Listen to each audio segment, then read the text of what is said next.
Bonjour, je suis Patrick, le chanteur d'Alice Roosevelt.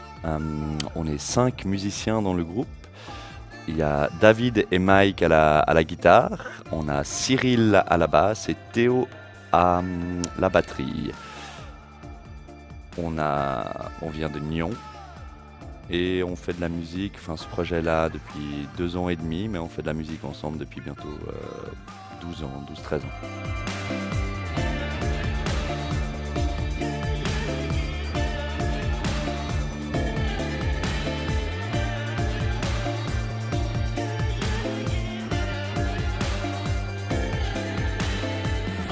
Le groupe il s'est formé il y a 2 ans et demi, mais à la base on est juste des potes depuis on va dire l'enfance, l'adolescence, disons, et on fait de la musique ensemble depuis maintenant justement les 12 ans. Euh, Comment on s'est formé? Ça c'est une bonne question. Je crois que tout d'un coup un jour on s'est regardé, on s'est dit bon on essaye, chacun faisait un instrument. Et à force, avec le temps, on s'est mis ensemble et puis, enfin, on a pris les choses différemment et puis on s'est un peu amélioré à force de faire des compositions et des répétitions quand on était plus jeunes.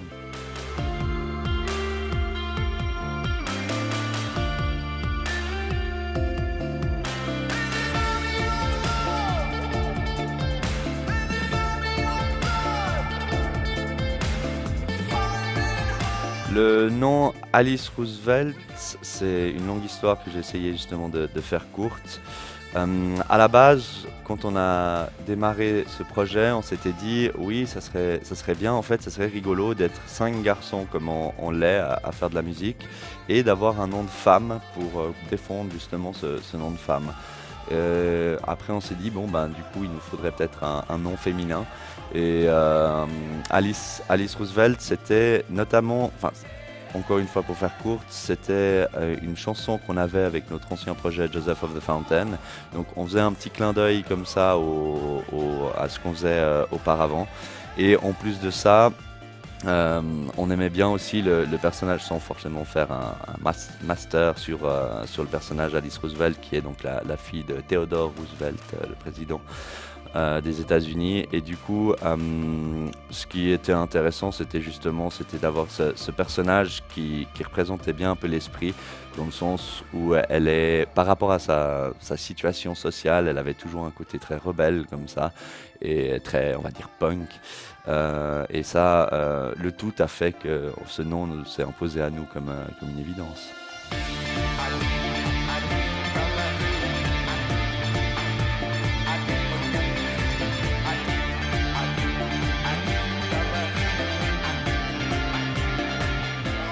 On chante toujours, nos chansons sont anglaises, bon, on fait du rock avec des influences bon, qui viennent du monde entier, mais notamment tout ce qui est Brit rock.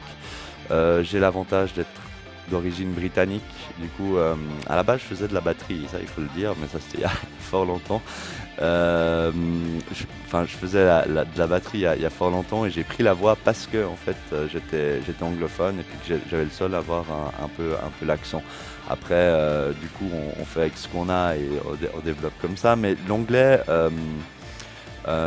c'était un choix qui de toute façon qu'on assume pleinement. Après là aussi on a d'autres projets musicaux où on fait des choses en français par exemple, mais Alice Roosevelt pour nous c'était en anglais.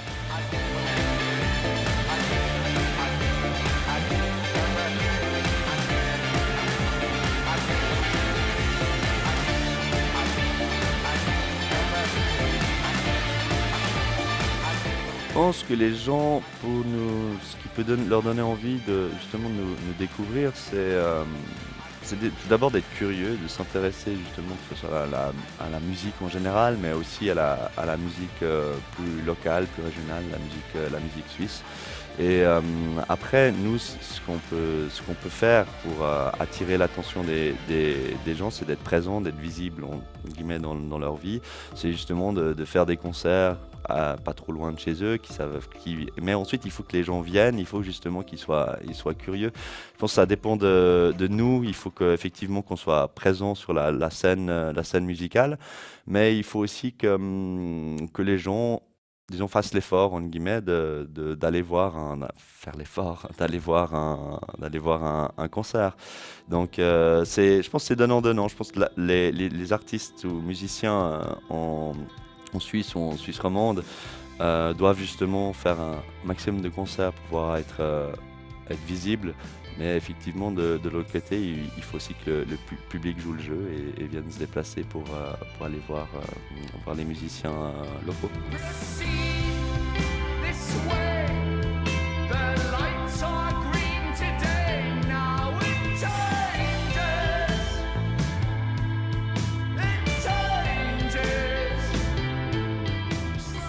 On parle de tout dans nos chansons, tout ce qui peut nous influencer par rapport à la vie au quotidien. Du coup, c'est vrai qu'on peut retrouver des choses par rapport à la société, par exemple. On aime bien, en fait, sans faire se prétendre philosophe ou quoi que ce soit, mais un peu titiller les consciences. Ça, c'est quelque chose qui nous amuse.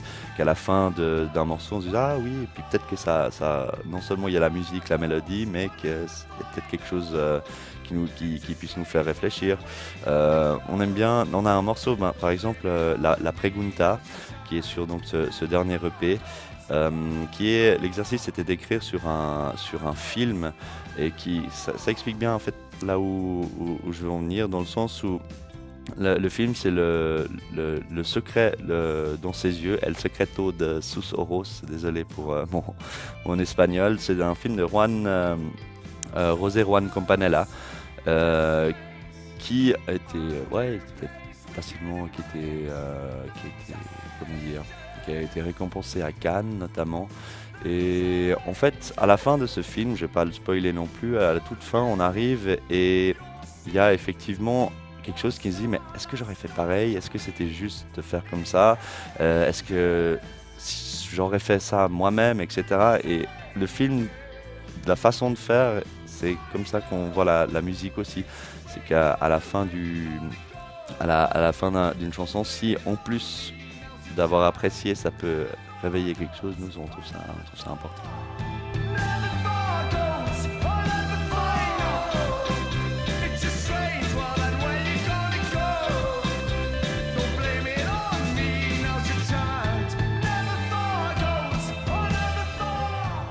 Qu'on écoute, c'est très très vaste, dans le sens où si je réponds personnellement, ça va de tout comme les autres membres du groupe, mais on a surtout, on va dire, un pot commun qui va influencer donc le projet Alice Roosevelt. C'est influencé par des groupes, que ce soit, si on va sur les années 80, on a The Cure, on a le Ramones par exemple, ou encore Joy Division. Plus récemment, on aime bien évidemment les Falls, Local Natives. Ça peut aller à des choses plus électroniques comme M83 par exemple, LCD Sound System. On aime la musique africaine, Mbong Wana Star. Je pourrais continuer comme ça un moment avec, je sais pas, National, Interpol et Editors par exemple. Mais après, on a justement ces influences un peu communes, tout en allant chacun de son côté piocher d'autres influences, et puis de temps en temps, quand ça plaît aux autres, on peut le lancer dans le pot commun et puis être influencé par tel ou tel artiste.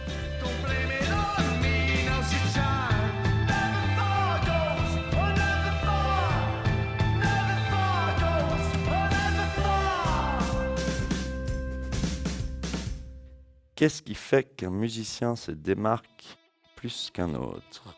Bon, déjà, il faudrait définir ce que c'est que se démarquer.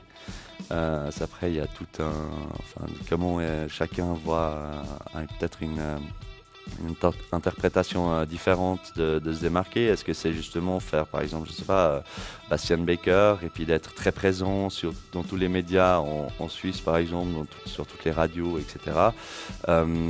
Vivre quelque chose de très intense, mais peut-être très éphémère, ou au contraire, est-ce que réussir et puis d'être plus visible, c'est de faire comme dans un exemple métal, on va prendre Nostromo, qui, après avoir arrêté quelques années, c'est un festival qui leur demande de se recréer pour qu'ils viennent jouer sur la grande scène, et que, enfin, après 20 ans de musique, ils peuvent recommencer, et puis là, ils font la tournée de toutes on va dire des stades, quoi, en Europe. Après, c'est compliqué. Après, je pense que il faut juste faire de la musique et continuer à en faire et faire ce qu'on aime. Et puis après, ça, je veux dire, on se démarquera chacun dans son petit univers.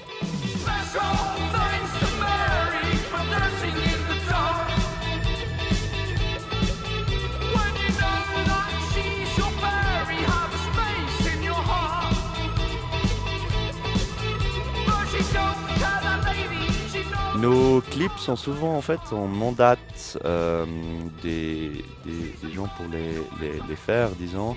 On a par exemple le dernier clip pour le morceau justement Daylight a été tourné par Arnaud Hellé qui nous suit en fait depuis un moment, et qui on le suit aussi dans son travail artistique. Il fait notamment beaucoup de photos et de vidéos.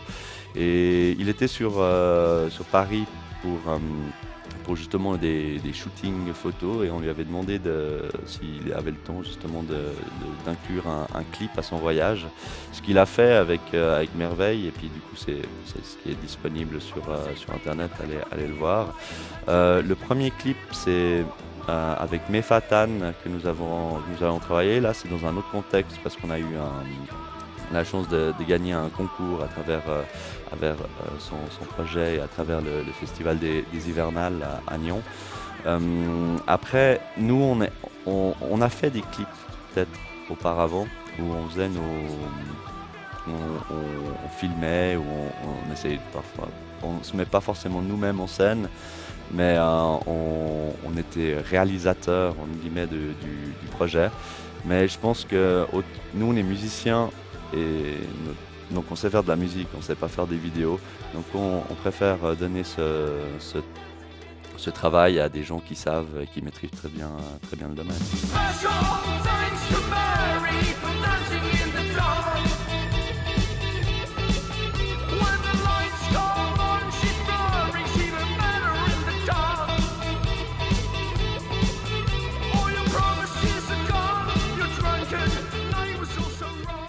Les sacrifices qu'on fait pour la musique.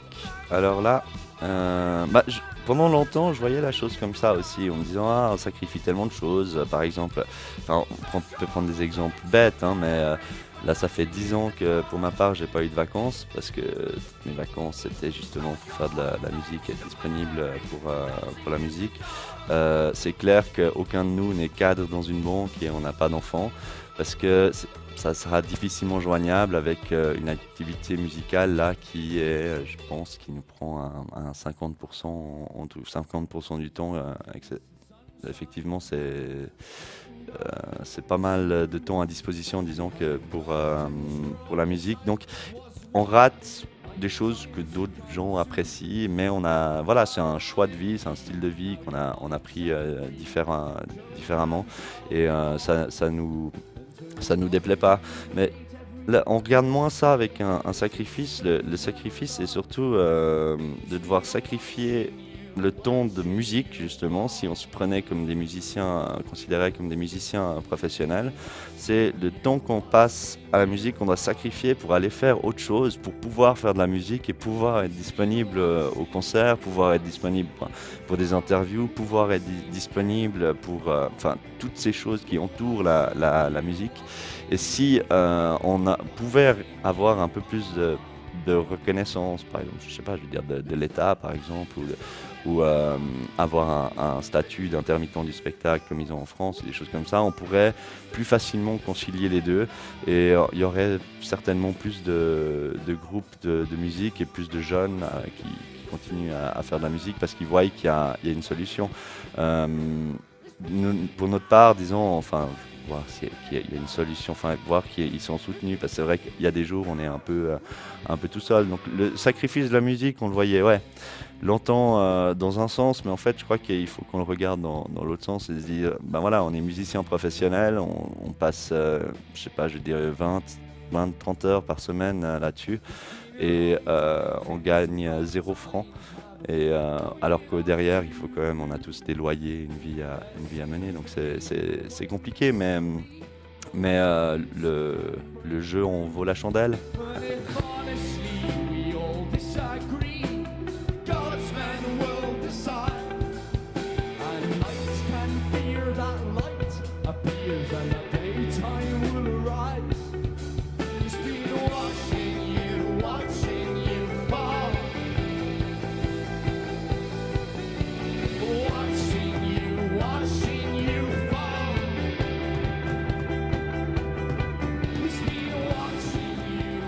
Notre premier concert, c'était, je peux même dire la date, c'était le 7 avril 2007 avec Joseph of the Fountain. Bon, du coup, c'est très vieux.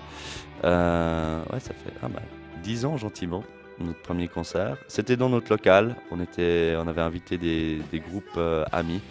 Et on avait fait une soirée comme ça, c'était sympa. Et si tu veux le pire concert qu'on ait eu, alors je vais être assez paradoxal parce que c'était le meilleur, mais où on a eu le plus gros souci technique. Enfin, un des meilleurs souvenirs qu'on a avec la musique, c'était justement avec Joseph of the Fountain en 2009. Ouais, 2009. On était au Paléo. Et on jouait sur la scène du détour et ils nous avaient mis un plexiglas devant la batterie.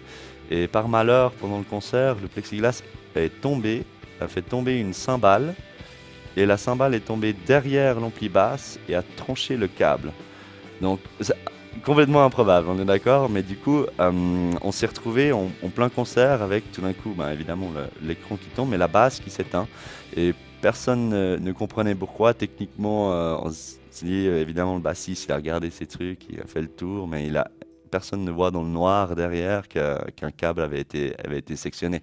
Donc, c'était pas le pire concert, bien au contraire, c'était un excellent souvenir, mais avec la petite pointe de soirée pimentée comme on les aime. come soon.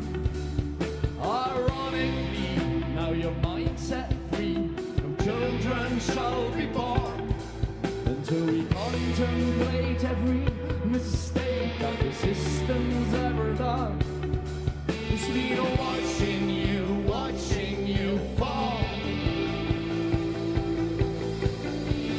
Watching you fall. It's been watching. Où on rêverait de se produire. Je crois on aimerait se produire partout et tout le temps. Un endroit en particulier, évidemment, on a nos festivals, les festivals qu'on aime bien, par exemple le Paléo, le Montreux dans la région. C'est des scènes, évidemment, qui sont superbes. Je sais pas, peut-être un festival en Angleterre ou des choses comme ça. Après, c'est pas. Ouais, je pense que ce serait pas c'est pas un objectif en soi. Si ça arrive, c'est génial, mais on a déjà énormément de chances de pouvoir jouer des dates dans des salles, salles de concert ou des petits clubs, parfois des bars et des choses comme ça. Et à chaque fois, c'est différent. Donc, en général, c'est pas des rêves qu'on a de se produire quelque part, c'est surtout d'avoir la bonne surprise en arrivant et se dire ah, ce lieu il est superbe, ou bien ah, les gens sont très réactifs. Et la magie, elle vient de là parce qu'on peut avoir une très grande scène et être très déçu du résultat, alors qu'à l'inverse, on peut avoir une scène toute petite avec enfin, techniquement des choses qui sont horribles, mais où l'ambiance est incroyable et l'énergie est bonne, et dans ce cas-là, ça marche. Watching you fall.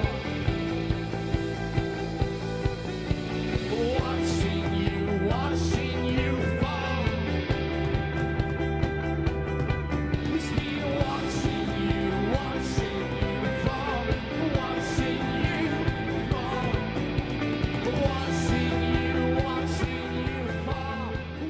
sur internet. Les deux EP sont téléchargeables gratuitement.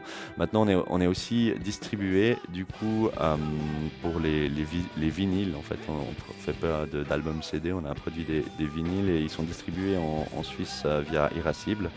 Euh, mais donc, ça par contre, on peut les acheter en magasin. Mais de nouveau, là, c'est vraiment pas une priorité pour nous, l'argent autour des vinyles et puis de notre musique, parce que de toute façon, il n'y a pas grand-chose à se mettre sous la dent. Donc on y va, on préfère partager avec plus de gens que d'essayer de racler quelques francs à gauche à droite.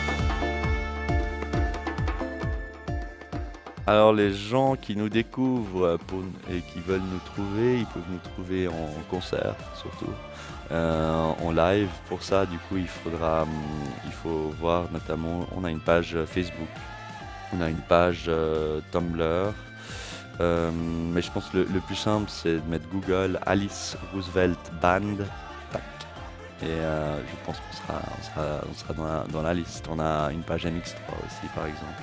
Et toutes les infos, la musique est disponible c'est l'avantage d'Internet, tout est disponible là.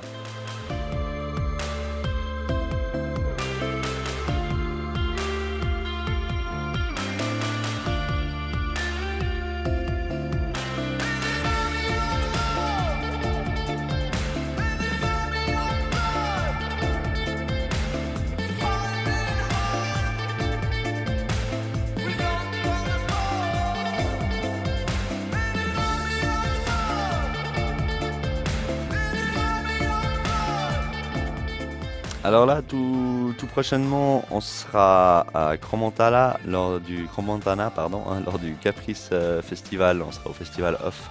Ça va faire le 8 avril. Après, on a d'autres choses qui sont en train de se confirmer sur le festival d'été notamment. Donc on s'en réjouit. Et le plus simple, c'est toujours de nous retrouver sur, par exemple, les réseaux sociaux, sur Facebook ou la page MX3, par exemple, qu'on garde actualisée constamment. Donc, toutes les dates sont en ligne.